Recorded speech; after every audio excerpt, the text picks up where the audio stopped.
Good evening. I am Ishmael Beah.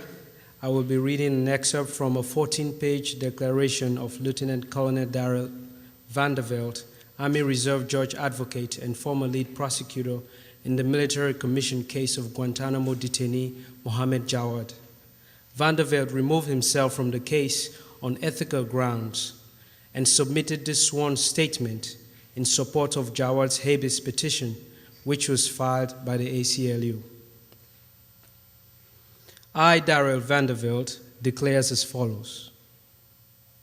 I am Lieutenant Colonel in the Judge Advocate General Corps.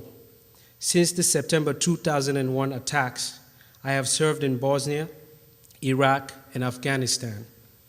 My awards include the Bronze Star Medal, the Iraqi Campaign Medal, and 2 Joint Meritorious Unit Awards. I offer this declaration in support of Mohammed Jawad's petition for habeas corpus. I was the lead prosecutor to the military commission's case against Mr. Jawad until my resignation in September 2008. Initially, the case appeared to be as simple as the street crimes I had prosecuted by the dozens in civilian life. But eventually, I began to harbor serious doubts about the strength of the evidence. Mr. Jawad was alleged to have thrown a grenade at U.S. troops, but the victims of the attack had not seen the attacker.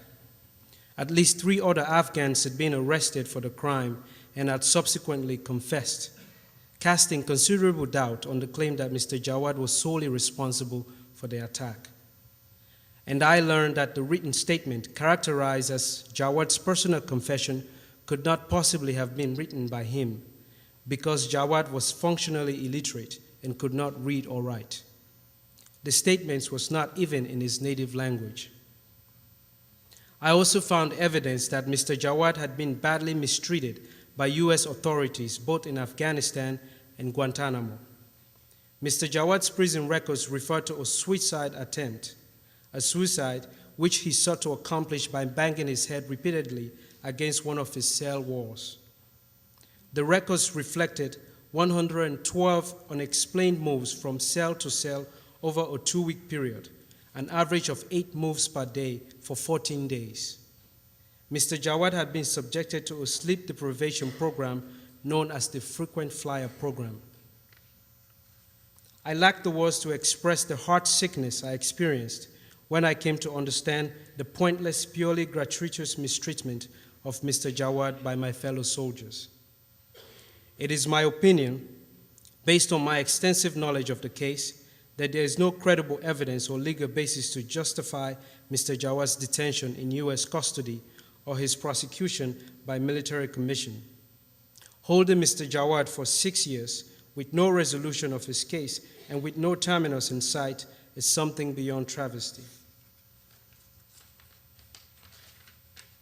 I have taken an oath to support and defend the Constitution of the United States, and I remain confident that I have done so, spending over 4 of the past 7 years away from my family, my home, my civilian occupation, all without any expectation of or desire for any award greater than the knowledge that I have remained true to my word and have done my level best to rise to the nation's defense in its time of need. I did not quit the military commissions or resign. Instead, I personally petitioned the Army's Judge Advocate General to allow me to serve the remaining 6 months of my 2-year voluntary obligation in Afghanistan or Iraq. In the exercise of his wisdom and discretion, he permitted me to be released from active duty.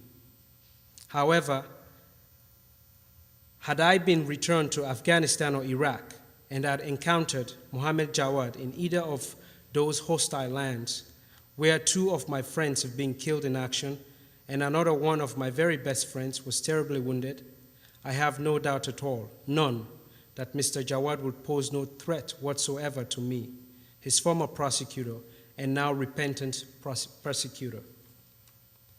6 years is long enough for a boy of 16 to serve in virtual solitary confinement in a distant land, for reasons he may never fully understand. Mr. Jawad should be released to resume his life in a civil society for his sake and for our own sense of justice, and perhaps to restore a measure of our basic humanity.